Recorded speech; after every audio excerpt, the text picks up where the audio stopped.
আসসালামু আলাইকুম। Smart video একাডেমিতে আপনাদের সবাইকে স্বাগতম। আপনারা সবাই কেমন আছেন? আমি আলহামদুলিল্লাহ অনেক ভালো আছি। আজকে আমি আপনাদের জন্য আরেকটি নতুন ভিডিও নিয়ে আসছি। ভিডিওটি শুরু করার পূর্বে আমার ছোট্ট একটি রিকোয়েস্ট, যারা আমার চ্যানেলটি সাবস্ক্রাইব করেন না অবশ্যই চ্যানেলটি সাবস্ক্রাইব করে নেবেন এবং ভিডিওটি ভালো লাগে থাকলে অবশ্যই লাইক কমেন্ট করুন এবং বেশি বেশি করে শেয়ার করে অন্যদেরকে দেখার সুযোগ করে দিবেন।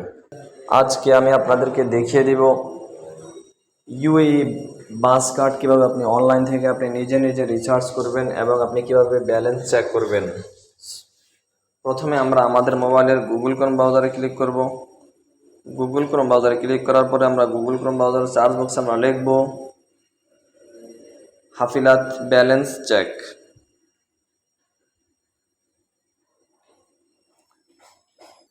হাফিলাত ব্যালেন্স চেক সার্চ করার পরে প্রথম যে ওয়েবসাইটটা আসবে আমরা ওয়েবসাইটের মধ্যে আমরা ভিজিট করব।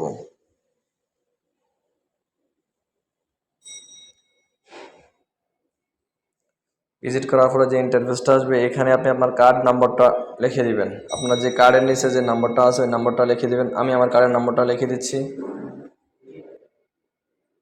লেখার পরে এখান থেকে ওকে দিবেন।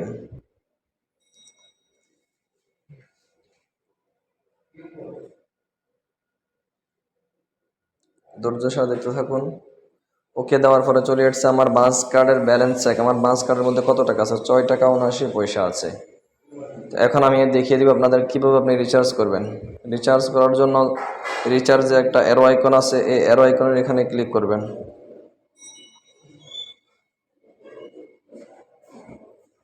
অ্যারো আইকনের মধ্যে ক্লিক করার পরে সিলেক্ট রিচার্জ অপশান এখানে ক্লিক করবেন। ক্লিক করার পরে এখান থেকে আমরা নিয়ে নেব কত টাকা আমরা রিচার্জ করব। আপনি যত টাকা রিচার্জ করবেন তত টাকার মধ্যে এখানে টিক মারবেন। যদি 10 টাকা রিচার্জ করতে হয় 10 টাকার মধ্যে টিক মার, যদি 15 টাকা রিচার্জ করেন 15 টাকার মধ্যে টিক মার। যত টাকা আপনি রিচার্জ করেন সেম আপনি টিক মারটা মেরে নেবেন। 100 টাকা পর্যন্ত আপনি অনলাইনে রিচার্জ করতে পারবেন আপনার কোনো একটা ব্যাংক কার্ডের মাধ্যমে। আমি আপনাদেরকে দেখিয়ে দিচ্ছি 10 দিরহামের ওইখানে ক্লিক করে। আমি 10 দিরহামের এখানে ক্লিক করলাম। তারপরে ইন্টারফেসটা আসার পরে এখানে টিকমার্কটা উঠিয়ে দিবেন। এখানে আপনি আপনার ইমেল নম্বর দিবেন। তারপর আপনি এখানে পেমেন্টের মধ্যে ক্লিক করবেন। পেমেন্টের মধ্যে ক্লিক করার পরে এমন একটা ইন্টারফেস চলে আসবে। ইন্টারফেসটা চলে আসার পরে আপনি এখানে সিলেক্ট পেমেন্ট মেথডের মধ্যে ক্লিক করবেন। সিলেক্ট পেমেন্ট মেথডের মধ্যে ক্লিক করার পরে আপনি আপনার কি দিয়ে আপনি রিচার্জ করবেন আপনি সেটার মধ্যে ক্লিক করবেন। ক্রেডিট কার্ড, আমি ক্রেডিট কার্ডের মধ্যে ক্লিক করতেছি।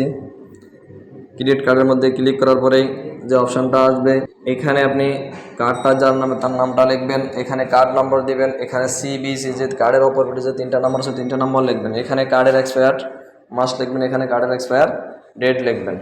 তারপরে এখান থেকে পে নাওয়ার মধ্যে ক্লিক করবেন। আজকের ভিডিও এখানে শেষ করলাম। ভিডিও যদি ভালো লাগে থাকে অবশ্যই লাইক কমেন্ট করতে ভুলবেন না।